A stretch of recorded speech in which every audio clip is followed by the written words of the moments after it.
아자아자! 할렐루야, 김정모 목사입니다. 여러분, 오늘은 알렌 선교사님에 대한 이야기의 마지막 시간입니다. 장장 10주간의 대장정의 막을 오늘 내리는 날인데요. 여러분들 마지막까지 한번 힘내서 화이팅해서 달려보도록 하겠습니다. 자, 여러분도 아자아자! 자, 지난 시간에 많은 선교사님들로부터 오해를 사고 또 이러저런 우여곡절들 끝에 되게 많이 힘든 시간들을 보냈었는데, 그런 결과로 알렌 선교사님은 이제 한국을 떠나게 됩니다. 그래서 1887년 7월 처음으로 이제 미국의 주미 조선공사관, 그러니까 미국에 있는 조선공사관이 처음 생겨요.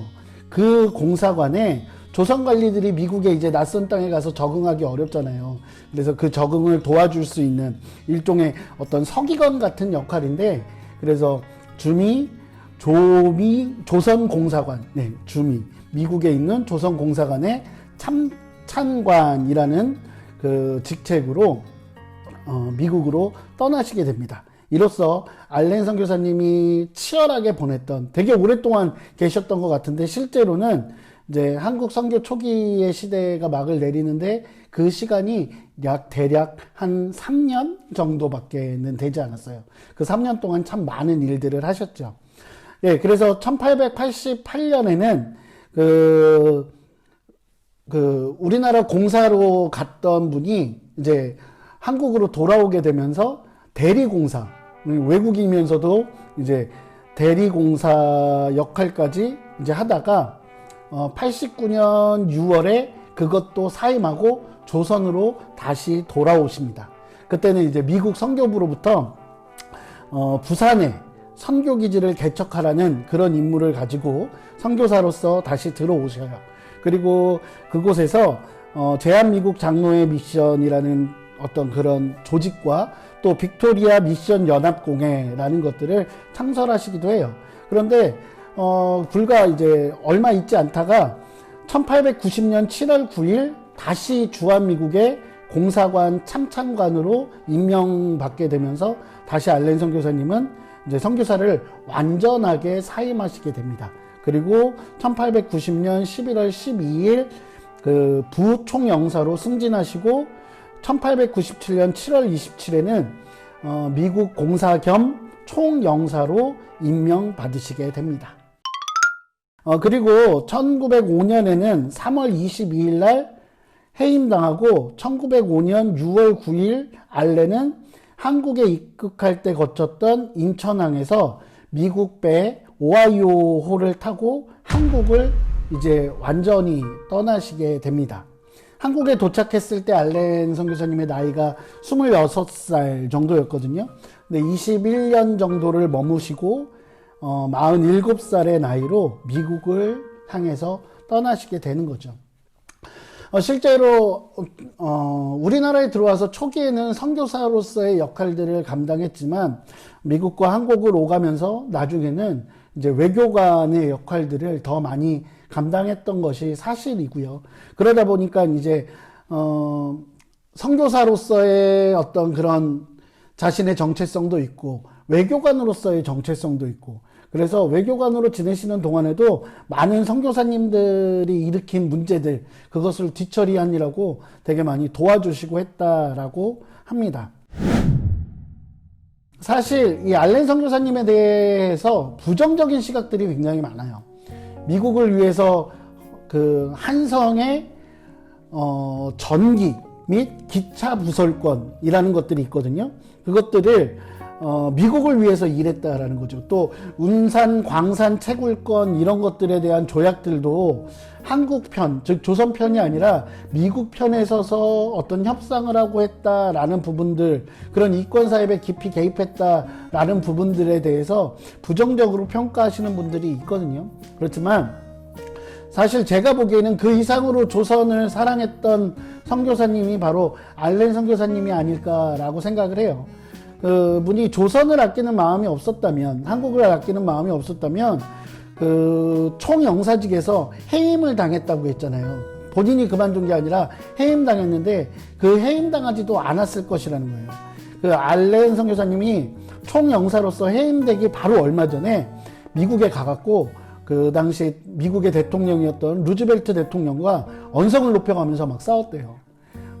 그 사실은 되게 작은 나라의 그 선교사 아니 또는 총영사 정도가 되는 사람이 대통령과 소리내면서 싸운다는 게 사실은 잘 이해가 안 가잖아요. 그런데 그 당시 이제 미국의 기조가 어땠냐면 굉장히 친일적이었어요. 친일. 일본을 더 많이 인정해주고 한국을 일본의 속국처럼 여기는 그런 기조들이 있었거든요. 그런 것들을 이제 알렌 선교사님이 참지 못한 거죠.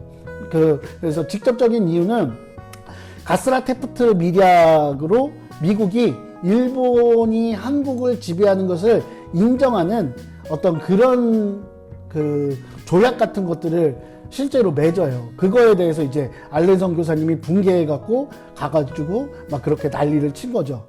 그래서 그 결국에는 한국에 딱 도착했더니 벌써 미국에서 날라왔어요. 해임 명령서가.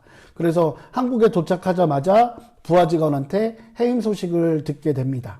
이 소식을 들었던 사실은 그 알렌과 앙숙이었던 많은 선교사님들 있잖아요. 그 선교사님들도 되게 많이 놀래고 안타까워하고 그리고 많이 아쉬워했다라고 하더라고요.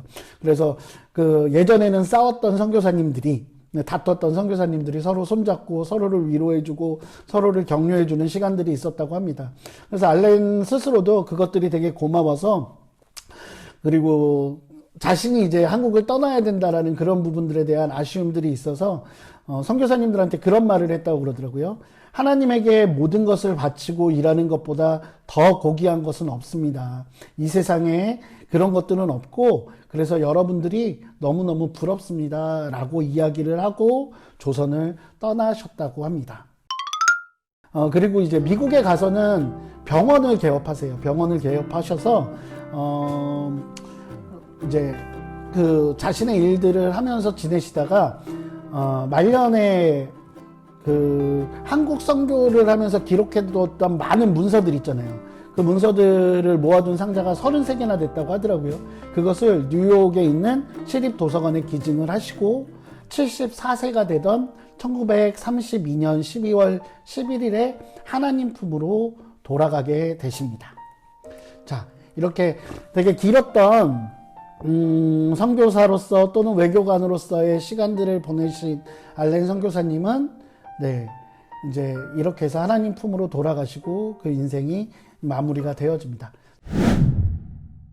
자, 여러분 여기까지가 알렌 선교사님에 대해서 제가 준비했던 내용이에요. 그동안 10주 동안 여러분들이랑 알렌 선교사님의 사역과 에피소드를 함께 나누었습니다. 준비하면서 저한테도 굉장히 많은 생각들을 하게 되는 시간이었고 그리고 여러분들과 함께 할 수 있었기 때문에 저에게 더 의미 있는 시간이 아니었을까라는 생각을 하고요. 여전히 한국에서 알렌 선교사님이 선교사냐 정치인이냐 아니면은 기업인이냐 뭐 이런 식으로 굉장히 여러 가지 논란은 남아 있습니다. 그러나 저는 알렌 선교사님을 한마디로 평한다면 한국과 기독교 그리고 조금 낙후되어 있었던 그 당시에 조선이라는 우리나라와 세계를 이어주는 가교, 다리 역할을 하지 않으셨나라고 그렇게 평할 수 있다라고 생각을 합니다. 준비하면서 그런 생각들 했거든요. 마치 그 하나님께서 바울에게는 뿌리는 사역을 아볼로에게는 물 주는 사역을 맡기셨던 것처럼 알렌 선교사님에게는 우리나라에서 복음이 들어갈 수 있도록 땅을 고르고 땅을 솎아내는 그런 사명들을 주셨고 그 사명들을 위해서 최선을 다하고 열심을 다했던 것이 아닐까라고 생각을 해요. 이 영상을 지켜보시는 여러분들도 그리고 저도 마찬가지지만 분명히 하나님께서 우리에게 맡기신 사역, 사명들이 있거든요. 그 사명들을 잘 발견하시고 그 사명이 때로는 힘들고 어려워도 기쁨으로 감당하시고 또한 감사함으로 감당하시기를 기도하겠습니다. 자, 그러면서 이제 선교사의 발자취를 따라서 가는 이 시즌 1을 마무리하도록 하겠습니다. 여러분 시즌 2는요 더 잘 준비해서 여러분들에게 더 멋있고 더 재밌고 더 유익하고 더 어떤 우리의 신앙에 도움이 되는 그런 것들로 준비할 수 있도록 하겠습니다. 시즌2는 조금 시간을 두고 준비를 할게요. 여러분, 그러면은 다시 만나는 그날까지 안녕! 수고하셨습니다. 수고했어. 네, 수고하셨습니다. 수고하셨습니다. 수고하셨습니다.